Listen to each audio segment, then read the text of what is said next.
What were Theodore Roosevelt's main contributions to the United States foreign policy and interactions with other nations during his time in office? When Theodore Roosevelt gained the presidency after President McKinley's death in 1901, he was left with the first overseas empire in U.S. history. As a result of the Spanish-American War, the Treaty of Paris provided the nation with Puerto Rico, Guam, and the Philippine Islands. As well as this, the United States established Cuba as a protectorate and annexed Hawaii. To handle his expanded country, Roosevelt set his diplomatic strategy to be speak softly and carry a big stick.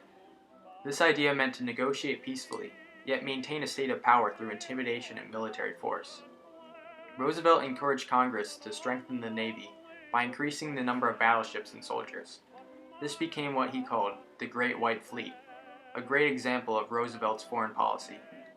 In December of 1907, the fleet was displayed to the world on their 14-month tour around the globe. In 1901, the British gave the United States full building ability of a canal that would decrease the traveling distance of a boat moving from the Pacific to the Atlantic Ocean by cutting through Central America instead of going around the South American continent. The canal was decided to be located in Panama. However, this would mean it would cross through a province of Colombia. After failed negotiations with Colombia, Roosevelt ordered U.S. warships to protect Panama's independence and to prevent Colombia from intervening in the process. Then, Roosevelt formed a treaty with Panama, which gave the U.S. building rights for the canal. On August 15, 1914, Roosevelt's ambitious goal of constructing a canal was accomplished. In 1902, Venezuela was incapable of paying their loans to European nations. German and British blockades were then established on the Venezuelan coastline. As well as this, the nation that is now the Dominican Republic faced similar problems. Concerned about the European intervention, Roosevelt created an addition to the Monroe Doctrine, chronic wrongdoing, or an impotence which results in a general loosening of the ties of civilized society, may in America, as elsewhere, ultimately require intervention by some civilized nation, and in the Western Hemisphere, the adherence of the United States to the Monroe Doctrine may force the United States, however reluctantly, in flagrant cases of such wrongdoing or impotence, to the exercise of an international police power. Theodore Roosevelt.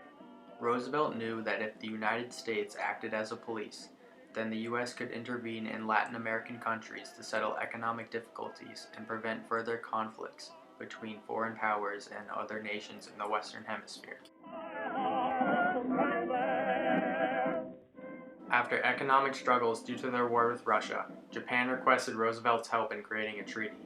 In 1905, representatives from Russia and Japan met in the United States to form an agreement.